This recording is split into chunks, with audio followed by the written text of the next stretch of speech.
Hello, Vanakkam, welcome back to the channel. So, if you are preparing for CCS exam, so this video is for you. So, the CCS exam is widely considered the gold standard of the medical coding industry. So, which is most respected and highly valued credential for a medical coder can earn for working in a hospital setting.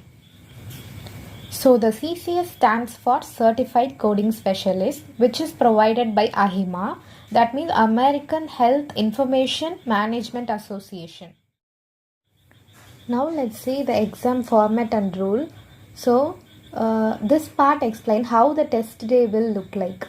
So first the location. The test is taken in a computer at a Pearson VU testing center, and it is an open book exam. So you are allowed to bring and use 3 specific coding manuals such as ICD-10-CM, ICD-10-PCS and CPT books. And the time limit, you have 4 hours to finish the entire exam, and it is a single attempt. Now coming to exam pattern and score. So the exam is split into 2 main sections, total 400 possible points. So in section A, multiple choice questions, there are 86 multiple choice questions. In that, only 79 of these count towards your score, and the rest 7 questions are unscored. And in section B, we have 160 points. So you will be given 7 medical case studies. Each case studies has 3 to 4 questions where you have to find the correct codes for PDX, SDX, PCS or CPT. So you must successfully complete 6 out of 7 case studies to reach the target score for this section. So to pass the exam, you need to earn at least 300 out of 400 total points. The required ID proofs. On the day of exam, you must bring 2 original form of identification. Is the important message here is the name on both IDs must match exactly, or they will not let you to take the exam.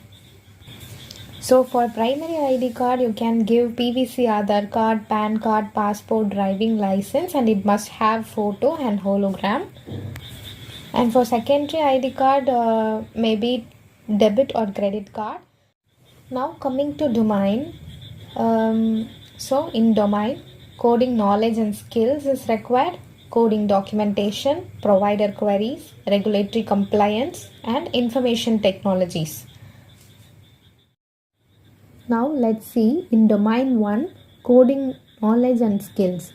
So there you will be asked to assign diagnosis and procedure codes based on the provider's documentation in the health record, and number 2, to identify principal diagnosis or first listed diagnosis and procedure based on the respective guidelines, and number 3, to apply coding conventions, guidelines and regulatory guidance, and number 4, to attach CPT, HCPCS modifiers to outpatient procedures, and number 5, to determine appropriate sequencing of diagnosis and procedure scores based on the case scenarios, and number 6, to apply present on admission POA guidelines, and number 7, to demonstrate knowledge of coding edits, that is NCCI and medical necessity.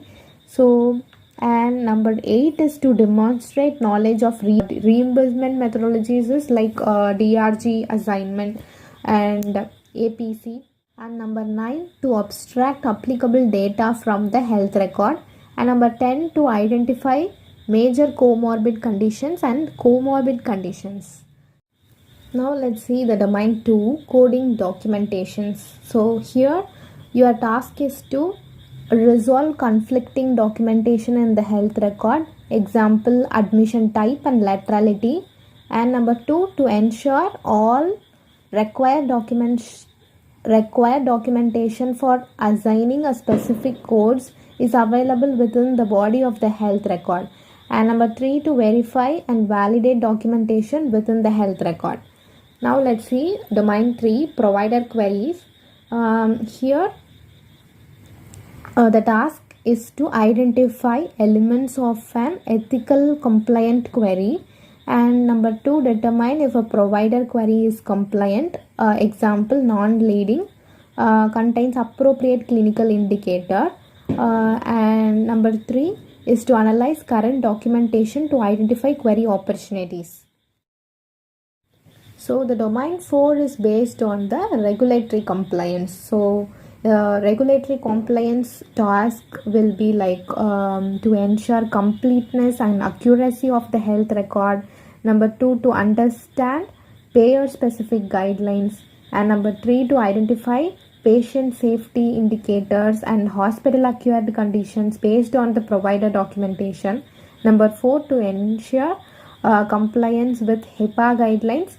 And number 5, to ensure adherence to AHIMA standard of ethical coding. And number 6, to ensure compliance with the uniform hospital discharge data sets.